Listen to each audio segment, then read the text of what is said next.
Pag nagumpisa na yung NSCR, so dito siya sa gawing kaliwa natin. Sasakupin niya yung Algeciras Street. Ayan, yung mga ano dito, kulungan ng mga manok sa gilid, washout yan.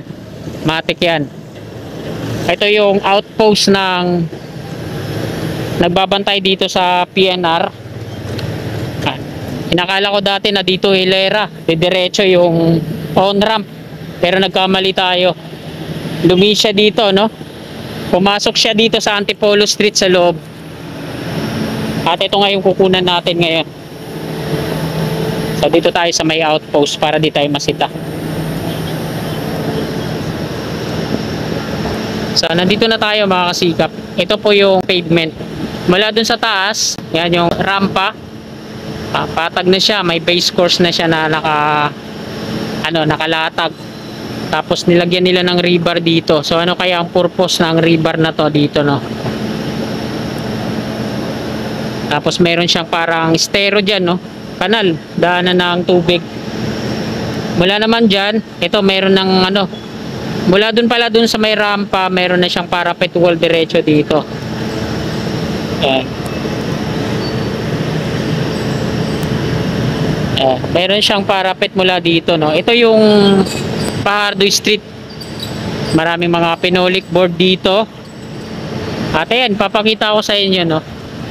Kala ko diretso siya dito sa may rail track ng PNR. Bali lumis pala siya dito, no? Papasok sa ilalim ng Antipolo Street. Ayan yung on-ramp.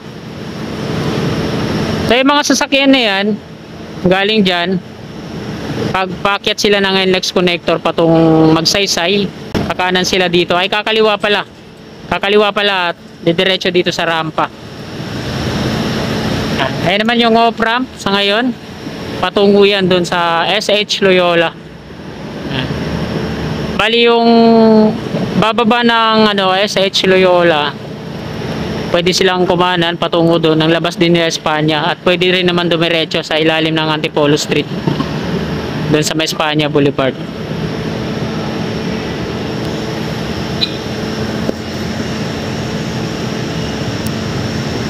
So ayan mga kasikap, nakunan na po natin ang update dito, no, ngayong gabing ito, at dako naman tayo doon sa may SH Loyola at kunan natin ang update doon sa may off-ramp naman. So tara, let's go! Sinimulan ko to, walang naniniwala sa paligid ko. Magandang gabi mga kasikap, nandito naman po tayo sa kabaan ng Algeciras Street. Ito po yung NLEX connector mula Espanya Boulevard, section 2 patungo dito sa Ramon Magsaysay Boulevard to PUP Santa Mesa. So ito po yung latest na update dito, no.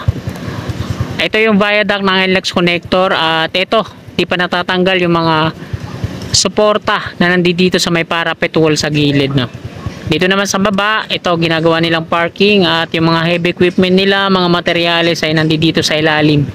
At ayan, dako tayo doon sa may Fajardo Street upang makita natin kung ano yung latest na progress doon. So tara, let's go! Dami mga macro geo foam na nakalatag po dyan sa ilalim. Ito yung ginagamit nila para sa pangpuno sa mga rampa. Kagaya doon sa off-ramp sa may Loyola. Ganon din dito sa kanan. Ayan, nagdami mga macro geo foam na nakatakip pa ng mga kulay asul na lona. So dito yung pansamantalang barracks nila sa ating gawing kanan.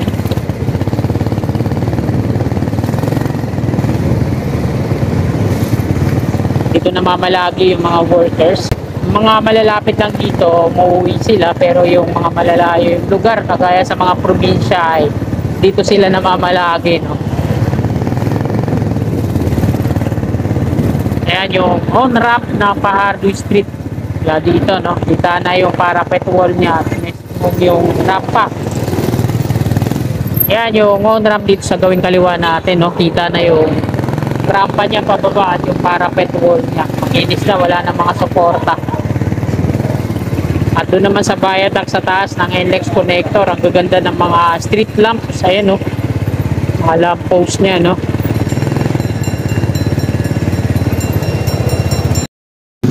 At ayan mga kasikap, natapos na po natin kunan ng update dito sa on-ramp Fajardo Street. Dumako naman po tayo dito sa off-ramp dun sa dulo. Dito tayo dadaan sa Algeciras Street at kakanan tayo dyan sa may Loyola. Mismong dun sa harapan niya kukunan natin ang update kung ano na yung kaganapan doon. So tara, let's go!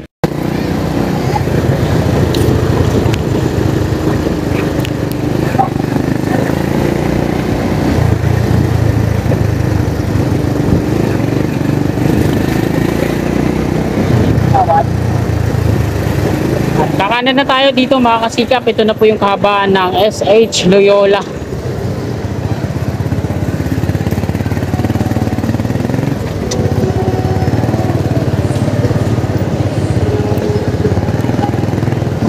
Sa kaliwa natin yung Vienna Station ng Espanya.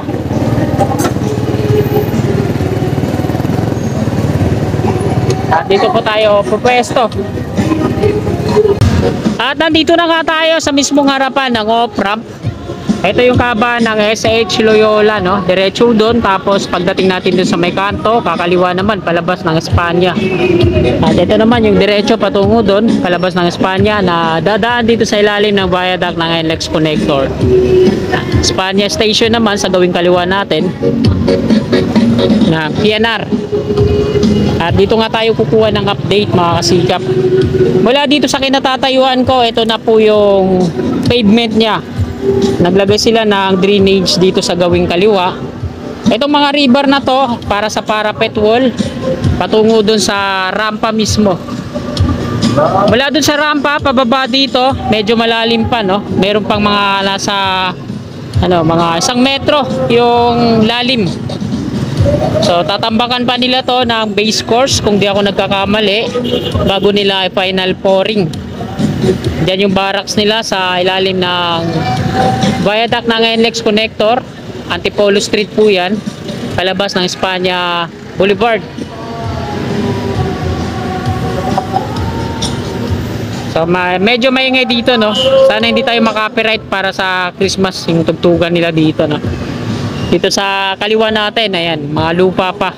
Napakalalim po ng hukay nila dito para sa drainage. Patungo po yan doon, no?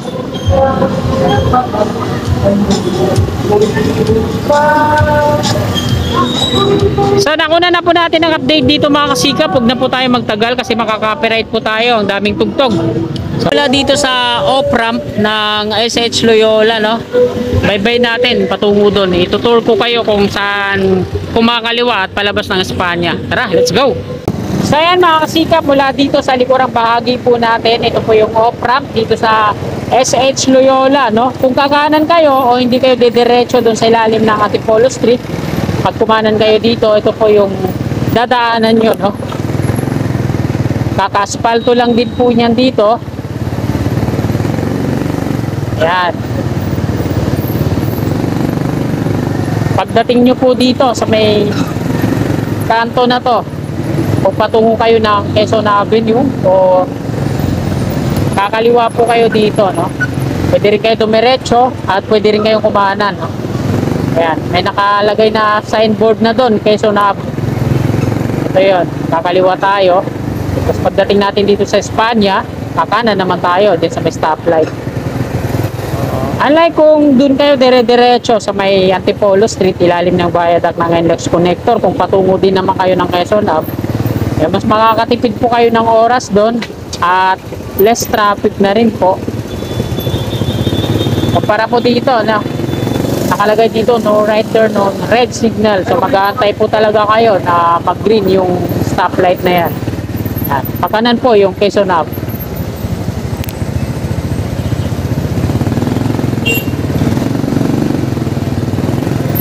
At ayan nga yung gagawin natin dahil patungo akong kakanan ako dito.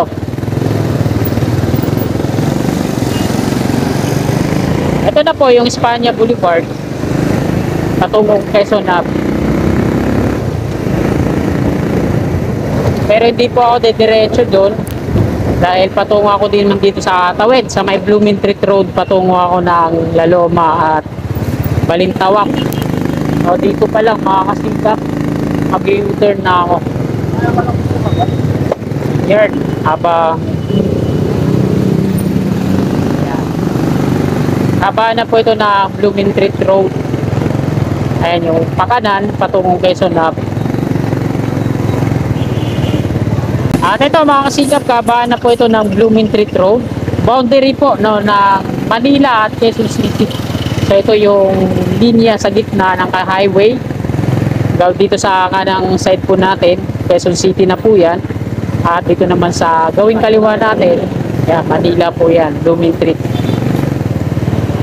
At ayan mga kasikap, dito ko na po tinatapos tong vlog natin ngayong gabi. Bago nyo po sana lisanin tong video na to mga kasikap, hindi po sana ako ng pabor, palike po at sa mga kasikap natin na willing po sumuporta sa akin, click lang natin yung subscribe button dyan sa baba at yung katabi niyang bell. I-bell po natin para always na update po lagi tayo sa aking mga bago pang paparating na video. Maraming salamat po mga kasikap, magandang gabi at God bless po sa ating lahat. You're my angel, angel baby, angel.